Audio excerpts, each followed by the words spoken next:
ओम उमा महेश्वराय नमः। आप सभी का हमारे YouTube चैनल पर हार्दिक स्वागत है। आज प्रदोष व्रत पर आइए सुने दो पौराणिक कथाएं। पतिव्रता की शक्ति से उसके मरे हुए पति को पुनः नव जीवन की प्राप्ति। सूत जी कहते हैं, पूर्व काल में श्रेष्ठ नगर वर्धमानपुर में वीर शांत नाम से विख्यात एक ब्राह्मण रहते थे। वे वेद विद्या में प्रवीण थे। उनके एक कन्या उत्पन्न हुई जो प्रमाण से बहुत बड़ी थी। वह कुमारी धीरे धीरे युवावस्था को प्राप्त हुई, परंतु किसी भी पुरुष ने उसका वरण नहीं किया, क्योंकि जो काम मोहित पुरुष अत्यंत थोड़े केस वाली, अत्यंत बड़ी तथा अधिक नाटी कन्याओं से विवाह करता है, वह 6 महीने के भीतर मृत्यु को प्राप्त होता है। इसी कारण सब लोग उस कुमारी को बहुत बड़ी बताकर त्याग देते थे। इससे वैराग्य को प्राप्त होकर उस कुमारी ने घोर तपस्या की। इस प्रकार तप में लगी हुई उस कन्या के समीप राज संपदा उपस्थित हुई। उस समय इंद्र ने उसे प्रत्यक्ष दर्शन देकर कहा, शुभे, तुम कन्यावस्था में ऋतुकाल को प्राप्त हुई हो, इस कारण सदोष हो गई हो, अतः किसी पति का वरण करो जिससे पवित्रता को प्राप्त होगी। ये सुनकर उस कन्या को बड़ी लज्जा हुई। उसने वर्धमानपुर में जाकर हाथ उठाकर कहा, यदि कोई कुलीन ब्राह्मण मेरा पाणी ग्रहण करे तो मेरी आधी तपस्या उसकी हो जाएगी और मैं उसका कल्याण करूंगी। ये सुनकर किसी कोढ़ी ब्राह्मण ने उसे बुलाकर कहा, यदि तू सदा मेरे कहे अनुसार चले तो मैं तेरा पाणी ग्रहण करके तेरे साथ विवाह करूँगा। कुमारी बोली, द्विज श्रेष्ठ, तुम शास्त्रोक्त विधि से मेरा पाणी ग्रहण करो, मैं तुम्हारी प्रत्येक आज्ञा का पालन करूँगी। तदनंतर ब्राह्मण ने गृह सूत्रोक्त विधान से देवता, अग्नि तथा गुरु के समीप उस कुमारी का पाणी ग्रहण किया। विवाह के पश्चात दीर्घिका ब्राह्मणी पति से बोली, नाथ, आज्ञा दीजिए, मैं इस समय आपकी क्या सेवा करूं? पति बोले, सुंदरी, मैं तुम्हारी सहायता से 68 तीर्थों में स्नान करना चाहता हूं। यदि ये कार्य कर सको तो करो। तब उस पतिव्रता ने बहुत अच्छा कहकर पति की आज्ञा सिरोधार्य की और पति के बराबर बांस की एक मजबूत खाट बनाकर उस पर कोमल रुई भरा हुआ बिछावन डाल दिया और हाथ जोड़कर कहा, प्राणनाथ, इस पर बैठिए, जिससे आपको मस्तक पर लेकर समस्त शुभ तीर्थों की यात्रा करा सकूं। तब कोढ़ी ब्राह्मण प्रसन्न हो बैठा और उसे माथे पर लेकर सब तीर्थों में घूम घूमकर अपने पति को तीर्थ स्नान कराने लगी। क्रमशः समूची पृथ्वी पर घूमती हुई एक दिन संध्या होते होते वह हाटकेश्वर क्षेत्र में पहुंची। उस समय वह थक गई थी, पैर लड़खड़ा रहे थे। उसी प्रदेश में उस दिन मुनिवर मांडव्य की सूली पर चढ़ाया गया था। वे अत्यंत दुख सहन करते हुए सूली पर बैठे हुए थे। पतिव्रता दीर्घिका माथे पर भार लेकर उसी मार्ग से निकली। उसके धक्के से वह सूल हिल गया और मुनिवर मांडव्य का शरीर विचलित हो गया। इससे उन्हें बड़ी भारी पीड़ा हुई और वे दुखी होकर बोले, किस पापी ने मेरे इस सूल को हिला दिया, जिससे मुझ दुखी का दुख और भी बढ़ गया। दीर्घिका बोली, महाभाग, मैंने आपको देखा नहीं, भूल से आपका स्पर्श हो गया। मांडव्य बोले, निष्ठुरे, तुमने मुझे प्राणांतकारिणी पीड़ा दी है, इसलिए तुम्हारा अभीष्ट पति सूर्य की किरणों का स्पर्श होते ही मेरे शाप से निश्चय ही अपने प्राणों को त्याग देगा। दीर्घिका बोली, यदि प्रातःकाल मेरे पति की मृत्यु होगी तो अब प्रातःकाल या सूर्योदय होगा ही नहीं। ऐसा कहकर दीर्घिका धरती पर बैठ गई और बांस के खटोले में बैठे पति को उसने माथे पर से उतार दिया। उस समय कोढ़ी ने कहा, प्रिय, मुझे प्यास लग रही है, अतः पीने के योग्य शीतल जल ले आओ। इतना सुनते ही वह पति की आज्ञा का पालन करने के लिए उत्सुक हो पानी लाने के लिए इधर उधर घूमने लगी, किंतु अंधकार में उसे कहीं भी जल नहीं दिखाई दिया। तब उसने पृथ्वी पर आघात किया और जल निकल आया। फिर परिश्रम से कष्ट पाते हुए अपने पति को उस जल से स्नान कराया और उन्हें जल पिलाकर स्वयं भी पिया। उस समय पतिव्रता के भय से सूर्यदेव उदित नहीं हुए। इससे प्रातःकाल आने में बहुत विलंब हुआ। रात्रि को बहुत बड़ी होती देख यज्ञ कर्म करने वाले शांत चित्त ब्राह्मण बहुत दुखी हो गए। देवता यज्ञ भाग में वंचित होकर बड़े कष्ट में पड़ गए और सूर्य नारायण के निकट जाकर बोले, दिवाकर, आपका उदय क्यों नहीं होता? देखिए, आपके बिना संपूर्ण जगत व्याकुल हो रहा है। सूर्यदेव ने कहा, देवताओं, मैंने पतिव्रता के आदेश से अपना उदय रोक रखा है, अतः आप सब लोग उसके पास जाकर मेरे उदय के लिए अनुरोध करें। उसकी आज्ञा होने पर मैं सुखपूर्वक उदय हो जाऊंगा। एक लक्ष्य अश्वमेध यज्ञों के अनुष्ठान से जो फल प्राप्त होता है, उसी को स्त्री केवल पातिव्रत धर्म के पालन से प्राप्त कर लेती है। ये सुनकर सब देवता उस उत्तम क्षेत्र को गए और दीर्घिका के सम्मुख खड़े हो कोमल वचनों में बोले, पतिव्रते, तुमने जो सूर्य का उदय रोक दिया सो अच्छा नहीं किया, क्योंकि इससे पृथ्वी पर शुभ कर्मों का अनुष्ठान रुक गया है। अतः सुबह तुम आज्ञा दे दो जिससे सूर्यदेव उदित हों। दीर्घिका बोली, मांडव्य मुनि ने अकारण मेरे पति को शाप दिया है। जब मेरे पति ही नहीं रहेंगे तब मुझे सूर्योदय से, यज्ञ से, श्राद्ध से और दान आदि से क्या प्रयोजन है? तब सब देवता एक दूसरे की ओर देखकर दीर्घिका से बोले, भद्रे, सूर्य का उदय होने दो, तुम्हारे प्रिय पति की भी मृत्यु हो जाए और ये मुनीश्वर मांडव्य भी सत्यवादी हो जाएं। इसके बाद हम शीघ्र ही मृत्यु के मार्ग में गए हुए तुम्हारे पति को पुनः जीवित कर देंगे। उस समय तुम्हारे पति की अवस्था 25 वर्ष की सी हो जाएगी और तुम बड़े सुंदर रूप में अपने पति का दर्शन करोगी तथा तुम भी 15 वर्ष की सी अवस्था से युक्त एवं कमल के समान नेत्रों वाली होकर स्वेच्छानुसार मर्त्यलोक में सुख का उपभोग करोगी। और ये पाप रहित मुनिवर मांडव्य भी शूल भेद की पीड़ा से मुक्त होकर सुख के भागी होंगे।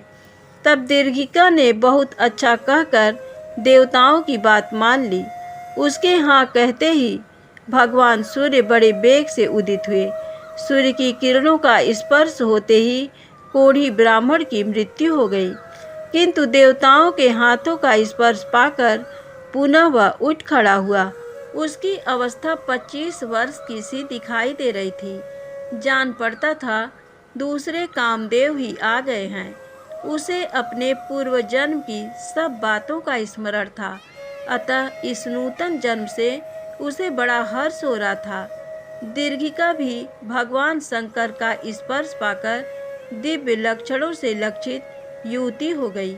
उसके नेत्र कमल दल के समान शोभा पा रहे थे और मुख चंद्रमा के समान मनोहर प्रतीत होता था। तदनंतर देवताओं ने मांडव्य मुनि को सूली से उतार कर कहा, मुने, आपने जो शाप दिया था वह आपका वचन सत्य किया गया। सूर्य की किरणों के स्पर्श से वह कोढ़ी ब्राह्मण मर गया। तत्पश्चात पुनः हमने इस स्त्री के साथ उसे तरुण जीवन प्रदान किया है। अतः अब आप अपने आश्रम को पधारें और हमसे वर मांगे। मांडव्य जी ने कहा, सुरश्रेष्ठ गण, मैं आप लोगों से वर ग्रहण करूंगा, परंतु ये धर्मराज मेरे एक प्रश्न का निर्णय करें। संसार में समस्त प्राणियों के लिए सुख और दुख के रूप में उनके पूर्व जन्म का शुभाशुभ कर्म ही उपस्थित होता है। ये सर्वथा सत्य सिद्धांत है। मैंने इस लोक या परलोक में कौन सा पातक किया है जिससे मुझे ऐसी वेदना प्राप्त हुई और किसी प्रकार भी मृत्यु नहीं हुई। धर्मराज ने कहा, विप्रवर, तुमने दूसरे शरीर में बचपन के समय तीखे शूल के अग्रभाग से पृथ्वी के एक जीव को बींधा था। यही एक पाप तुमसे हुआ है। इसके सिवा दूसरा कोई थोड़ा सा भी पाप नहीं दिखाई देता, इसीलिए तुम्हें इस दशा में डाला गया है। सूत जी कहते हैं, धर्मराज की ये बात सुनकर मांडव्य मुनि को बड़ा रोष हुआ। तब मांडव्य ने अपने सामने खड़े हुए धर्मराज से कहा, धर्म, तुमने मेरे थोड़े से अपराध के लिए महान दंड दिया है, अतः मेरा शाप ग्रहण करो। तुम मानव शरीर पाकर शूद्र योनि में स्थित हो जाति संहार जनित महान दुख का उपभोग करोगे, तथा आज से मैंने समस्त देहधारियों के लिए व्यवस्था कर दी कि 8 वर्ष से ऊपर का मनुष्य ही अपने निंदित कर्म के कारण दंड का भागी होगा। ऐसा कहकर मांडव्य मुनि शूली की पीड़ा से मुक्त हो अभीष्ट दिशा की ओर चल दिए। उन्हें जाते देख सब देवताओं ने कहा, भगवान, धर्मराज तो केवल न्याय करते हैं, अतः आप उन्हें शाप के द्वारा शूद्र न बनावें। मांडव्य ने कहा, मैंने जो बात कह दी वह मिथ्या नहीं हो सकती। निश्चय ही ये धर्मराज शूद्र योनि में पड़ेंगे, तथापि शूद्र योनि में रहते हुए भी इन्हें उत्तम ज्ञान की प्राप्ति होगी और ये पुनः परम उत्तम धर्मराज पद को प्राप्त कर लेंगे। इन्हें इसी क्षेत्र में रहकर शांत भाव से भगवान शंकर की आराधना करनी चाहिए। महादेव जी के प्रसाद से इन्हें शीघ्र मोक्ष प्राप्त होगा। और यदि आप लोग मुझे वर देना ही चाहते हैं तो ये शूली आज मेरे स्पर्श से धर्मदायक तीर्थ बन जाए। देवता बोले, जो प्रातःकाल उठकर इस शूली का स्पर्श करेगा वह इस लोक में पातक से मुक्त हो जाएगा। मांडव्य मुनि से ऐसा कहकर इंद्र आदि देवता पति सहित उस पतिव्रता से आदर पूर्वक बोले, पतिव्रते, तुम्हारे मन में जो इच्छा हो उसके अनुसार वर मांगो। पतिव्रता बोली, देव देवेश्वरों, इस स्थान में मेरे द्वारा जो गड्ढा बनाया गया है वह तीनों लोकों में दीर्घिका तीर्थ के नाम से विख्यात हो। देवताओं ने कहा, आज से लेकर तुम्हारे कथनानुसार ये गड्ढा तीनों लोकों में दीर्घिका तीर्थ के नाम से विख्यात होगा। जो मनुष्य इसमें श्रद्धा पूर्वक स्नान करेंगे वे यदि अपुत्र होंगे तो पुत्रवान हो जाएंगे और अपने वंश की वृद्धि करेंगे। पतिव्रता से ऐसा कहकर सब देवता स्वर्ग लोक को चले गए। सुंदरी पतिव्रता भी अपने उसी प्रियतम पति के साथ रहकर सुख भोगने लगी। अंतिम अवस्था आने पर उसने हाटकेश्वर क्षेत्र में अपने दीर्घिका तीर्थ का सेवन किया। तदनंतर कालवश अपने पति की मृत्यु हुई देख उसने भी शरीर त्याग दिया और पति के साथ वह भी ब्रह्मलोक को चली गई। भगवान शिव की दूसरी कथा। बहुत समय पहले वास्कल नामक गांव में बिंदुक नाम का एक ब्राह्मण रहता था। वह अधर्मी, दुरात्मा एवं महापापी था। उसकी स्त्री बहुत सुंदर थी। उसका नाम चंचुला था। वह सदा उत्तम धर्म का पालन करती थी, परंतु बिंदुक वेश्यागामी था। इस तरह कुकर्म करते हुए बहुत समय व्यतीत हो गया। उसकी स्त्री काम से पीड़ित होने पर भी स्वधर्म नाश के भय से क्लेश सहकर भी काफी समय तक धर्म भ्रष्ट नहीं हुई, परंतु आगे चलकर वह भी अपने दुराचारी पति के आचरण से प्रभावित होकर दुराचारिणी और अपने धर्म से विमुख हो गई। इस तरह दुराचार में डूबे हुए उन पति पत्नी का बहुत सा समय व्यर्थ बीत गया। वेश्यागामी दूषित बुद्धि वाला वह दुष्ट ब्राह्मण बिंदुक समयानुसार मृत्यु को प्राप्त हो नरक में चला गया।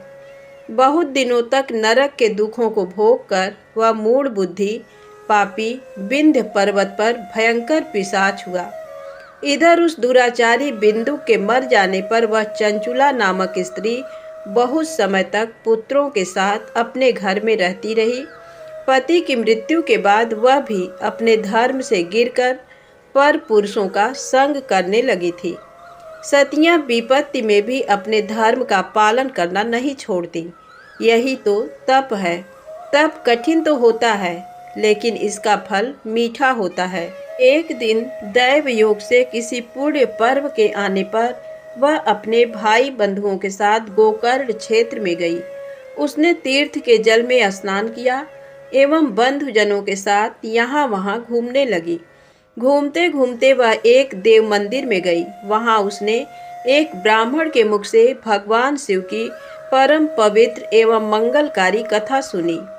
कथावाचक ब्राह्मण कह रहे थे कि जो स्त्रियां व्यभिचार करती हैं वे मरने के बाद जब यमलोक जाती हैं तब यमराज के दूत उन्हें तरह तरह से यंत्रणा देते हैं। वे उसके कामांगों को तप्त लौह दंडों से दागते हैं। तप्त लौह के पुरुष से उसका संसर्ग कराते हैं। ये सारे दंड इतनी वेदना देने वाले होते हैं कि जीव पुकार पुकार कर कहता है कि अब वह ऐसा नहीं करेगा, लेकिन यमदूत उसे छोड़ते नहीं। कर्मों का फल तो सभी को भोगना पड़ता है। देव, ऋषि, मनुष्य सभी इससे बंधे हुए हैं। ब्राह्मण के मुख से ये वैराग्य बढ़ाने वाली कथा सुनकर चंचुला भय से व्याकुल हो गई। कथा समाप्त होने पर सभी लोग वहां से चले गए। तब कथा बाँचने वाले ब्राह्मण देवता से चंचुला ने कहा, हे ब्राह्मण, धर्म को न जानने के कारण मेरे द्वारा बहुत बड़ा दुराचार हुआ है। स्वामी, मेरे ऊपर कृपा कर मेरा उद्धार कीजिए। आपके प्रवचन को सुनकर मुझे इस संसार से वैराग्य हो गया है। मुझ मूढ़ चित्त वाली पापिनी को धिक्कार है। मैं निंदा के योग्य हूँ।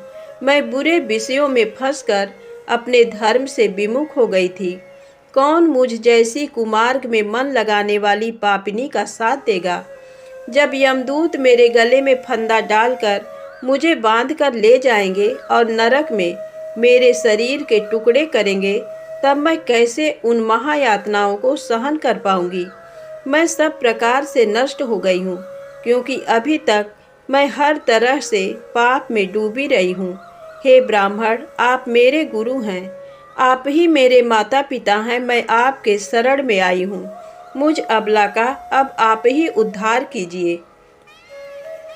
इस प्रकार विलाप करती हुई चंचुला ब्राह्मण देवता के चरणों में गिर पड़ी। तब ब्राह्मण ने उसे कृपा पूर्वक उठाया और इस प्रकार कहा, नारी, तुम सौभाग्यशाली हो जो भगवान शंकर की कृपा से तुमने वैराग्यपूर्ण ये कथा सुनी।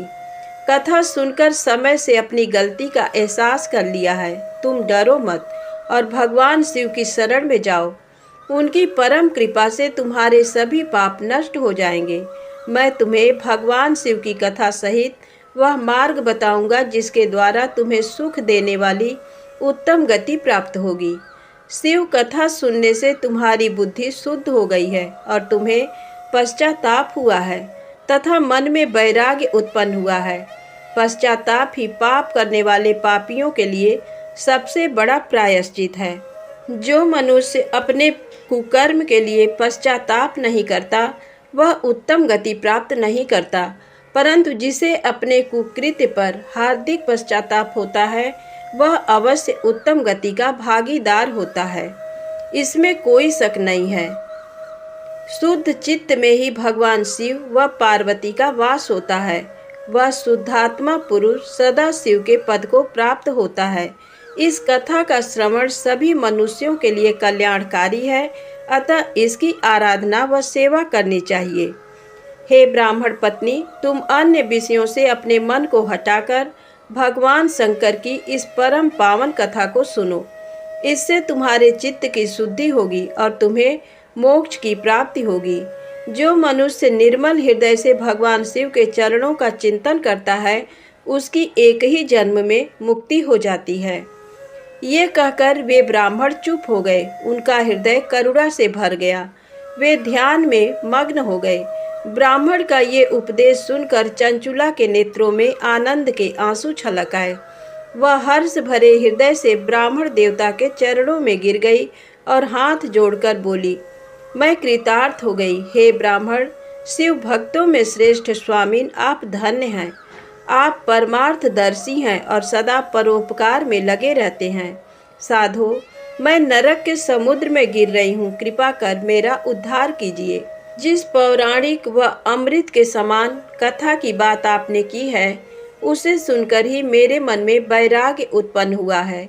उस अमृतमयी कथा को सुनने के लिए मेरे मन में बड़ी श्रद्धा हो रही है। कृपया आप मुझे उसे सुनाइए। कथा सुनने की इच्छा मन में लिए हुए चंचुला उन ब्राह्मण देवता की सेवा में वहीं रहने लगी। उस गोकर्ण नामक महाक्षेत्र में उन ब्राह्मण देवता के मुख से चंचुला भगवान शिव की भक्ति, ज्ञान और वैराग्य बढ़ाने वाली और मुक्ति देने वाली परम उत्तम कथा सुनकर कृतार्थ हुई। उसका चित्त शुद्ध हो गया। वह अपने हृदय में शिव के सगुण रूप का चिंतन करने लगी। वह सदैव शिव के सच्चिदानंदमय स्वरूप का स्मरण करती थी। तत्पश्चात अपना समय पूर्ण होने पर चंचुला ने बिना किसी कष्ट के अपना शरीर त्याग दिया। उसे लेने के लिए एक दिव्य विमान वहां पहुंचा। ये विमान शोभा साधनों से सजा था एवं शिवगणों से सुशोभित था। चंचुला विमान से शिवपुरी पहुंची। उसके सारे पाप धुल गए। वह दिव्यांगना हो गई। वह गौरांगी देवी मस्तक पर अर्धचंद्र का मुकुट व अन्य दिव्य आभूषण पहने शिवपुरी में पहुंची। वहां उसने सनातन देवता त्रिनेत्रधारी महादेव शिव को देखा। सभी देवता उनकी सेवा में भक्तिभाव से उपस्थित थे। उनकी अंग कांति करोड़ों सूर्यों के समान प्रकाशित हो रही थी। 5 मुख और हर मुख में 3 नेत्र थे। मस्तक पर अर्धचंद्राकार मुकुट शोभायमान हो रहा था। कंठ में नील चिन्ह था। उनके साथ में देवी गौरी विराजमान थी, जो विद्युत पुंज के समान प्रकाशित हो रही थी। महादेव जी की कांति कपूर के समान गौर थी। उनके शरीर पर श्वेत वस्त्र थे तथा शरीर श्वेत भस्म से युक्त था। इस प्रकार भगवान शिव के परम उज्जवल रूप के दर्शन कर चंचुला बहुत प्रसन्न हुई। उसने भगवान को बारंबार प्रणाम किया और हाथ जोड़कर प्रेम, आनंद और संतोष से युक्त हो विनीत भाव से खड़ी हो गई। उसके नेत्रों से आनंदाश्रुओं की धारा बहने लगी। भगवान शंकर व भगवती गौरी उमा ने करुणा के साथ सौम्य दृष्टि से देखकर चंचुला को अपने पास बुलाया। गौरी उमा ने उसे प्रेम पूर्वक अपनी सखी बना लिया। चंचुला सुख पूर्वक भगवान शिव के धाम में उमा देवी की सखी के रूप में निवास करने लगी। एक दिन चंचुला आनंद में मग्न उमा देवी के पास गई और दोनों हाथ जोड़कर उनकी स्तुति करने लगी। हे गिरिराज नंदिनी, स्कंद माता उमा, आप सभी मनुष्यों एवं देवताओं द्वारा पूज्य तथा समस्त सुखों को देने वाली हैं। आप शंभु प्रिया हैं। आप ही सगुणा और निर्गुणा हैं। हे सच्चिदानंद स्वरूपिणी, आप ही प्रकृति की पोषक हैं। हे माता, आप ही संसार की सृष्टि, पालन और संहार करने वाली हैं। इस प्रकार सद्गति प्राप्त चंचुला देवी की स्तुति कर शांत हो गई। उसकी आंखों में प्रेम के आंसू उमड़ आए। तब शंकर प्रिया भक्त वत्सला उमा देवी ने बड़े प्रेम से चंचुला को चुप कराते हुए कहा, सखी चंचुला, मैं तुम्हारी स्तुति से प्रसन्न हूँ। बोलो, क्या वर मांगती हो? चंचुला बोली, हे गिरिराज कुमारी, मेरे पति बिंदुक इस समय कहाँ हैं? उनकी स्थिति कैसी है, मुझे बताइए और कुछ उपाय कीजिए ताकि हम फिर से मिल सकें। हे महादेवी, मेरे पति एक शूद्र जाति वेश्या के प्रति आसक्त थे और पाप में ही डूबे रहते थे। गिरिजा बोली, बेटी, तुम्हारा पति बिंदुक बड़ा पापी था। उसका अंत बड़ा भयानक हुआ। वेश्या का उपभोग करने के कारण वह मूर्ख नरक में अनेक वर्षों तक अनेक प्रकार के दुख भोगकर अब शेष पाप को भोगने के लिए विंध्य पर्वत पर पिशाच की योनि में रह रहा है। वह दुष्ट वहीं वायु पीकर रहता है और सब प्रकार के कष्ट सहता है। गौरी देवी की ये बात सुनकर चंचुला अत्यंत दुखी हो गई। फिर मन को किसी तरह स्थिर करती हुई दुखी हृदय से माँ गौरी से उसने एक बार फिर पूछा, हे महादेवी, मुझ पर कृपा कीजिए और मेरे पापी पति का अब उद्धार कर दीजिए। कृपा करके मुझे वह उपाय बताइए जिससे मेरे पति को उत्तम गति प्राप्त हो सके। गौरी देवी ने कहा, यदि तुम्हारा पति भगवान शिव की पुण्यमयी उत्तम कथा सुने तो वह इस दुर्गति को पार करके उत्तम गति का भागी हो सकता है। अमृत के समान मधुर गौरी देवी का ये वचन सुनकर चंचुला ने दोनों हाथ जोड़कर मस्तक झुकाकर उन्हें बारंबार प्रणाम किया तथा प्रार्थना की कि मेरे पति को भगवान शिव की कथा सुनाने की व्यवस्था कीजिए। ब्राह्मण पत्नी चंचुला के बार बार प्रार्थना करने पर शिव प्रिया गौरी देवी ने भगवान शिव की महिमा का गान करने वाले गंधर्वराज तुम्बुरु को बुलाकर कहा, तुम्बुरो, तुम्हारी भगवान शिव में प्रीति है। तुम मेरे मन की सभी बातें जानकर मेरे कार्यों को सिद्ध करते हो। तुम मेरी इस सखी के साथ विंध्य पर जाओ, वहाँ एक महाघोर और भयंकर पिशाच रहता है। पूर्व जन्म में वह पिशाच बिंदुक नामक ब्राह्मण मेरी इस सखी चंचुला का पति था। वह वेश्यागामी हो गया था। उसने स्नान, संध्या आदि नित्य कर्म छोड़कर अपवित्र रहने लगा। क्रोध के कारण उसकी बुद्धि भ्रष्ट हो गई। दुर्जनों से उसकी मित्रता तथा सज्जनों से द्वेष बढ़ गया था। वह अस्त्र शस्त्र से हिंसा करता, लोगों को सताता और उनके घरों में आग लगा देता था। चांडालों से दोस्ती करता, वह रोज वेश्या के पास जाता था। पत्नी को त्याग कर दुष्ट लोगों से दोस्ती कर उन्हीं के संपर्क में रहता था। वह मृत्यु तक दुराचार में फंसा रहा। मृत्यु के बाद उसे पापियों के भोग स्थान यमपुर ले जाया गया। वहाँ घोर नरकों को सहकर इस समय वह विंध्य पर पिशाच बनकर रह रहा है और पापों का फल भोग रहा है। तुम उसके सामने परम पुण्यमयी पापों का नाश करने वाली भगवान शिव की दिव्य कथा का प्रवचन करो। इस कथा को सुनने से उसका हृदय सभी पापों से मुक्त होकर शुद्ध हो जाएगा और वह प्रेत योनि से मुक्त हो जाएगा। दुर्गति मुक्त होने पर उस बिंदुक नामक पिशाच को विमान पर बिठाकर तुम भगवान शिव के पास ले आना। माँ उमा का आदेश पाकर गंधर्वराज तुम्बरो प्रसन्नता पूर्वक अपने भाग्य की सराहना करते हुए चंचुला को साथ लेकर विमान से पिशाच के निवास स्थान विंध्य पर्वत पर गया। वहां पहुंचकर उसने उस विकराल आकृति वाले पिशाच को देखा। उसका शरीर विशाल था, उसकी ठोड़ी बड़ी थी। वह कभी हंसता, कभी रोता, कभी उछलता था। महाबली तुम्बरों ने बिंदुक नामक पिशाच को पासों से बांध लिया। उसके पश्चात तुम्बरों ने कथा बाँचने के लिए स्थान तलाश कर मंडप की रचना की। शीघ्र इस बात का पता लोगों को चल गया कि एक पिशाच के उद्धार हेतु देवी पार्वती की आज्ञा से तुम्बरो भगवान शिव की कथा सुनाने विंध्य पर्वत पर आया है। उस कथा को सुनने के लोभ से बहुत से देवर्षि वहां पहुंच गए। सभी को आदर पूर्वक स्थान दिया गया। पिशाच बिंदुक को पासों में बांधकर आसन पर बिठाया गया और तब तुम्बरू ने परम उत्तम भगवान शिव की अमृत कथा का गान शुरू किया, जिससे सभी श्रोता कृतार्थ हो गए।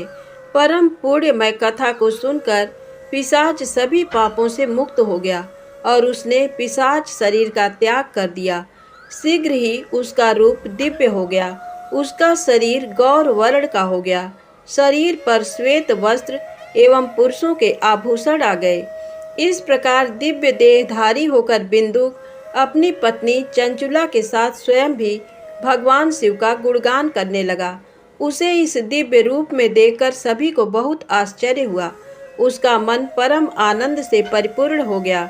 सभी भगवान महेश्वर के अद्भुत चरित्र को सुनकर कृतार्थ हो उसका यशोगान करते हुए अपने अपने धाम को चले गए।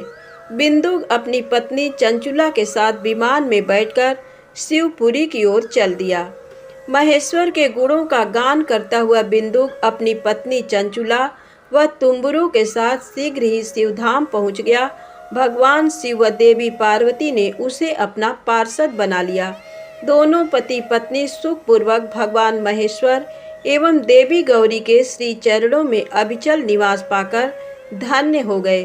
बोलो उमा महेश्वर भगवान की जय। धन्यवाद। वीडियो पसंद आए तो कृपया मेरे चैनल को लाइक सब्सक्राइब अवश्य करें। जय भोलेनाथ, जय माँ गौरी।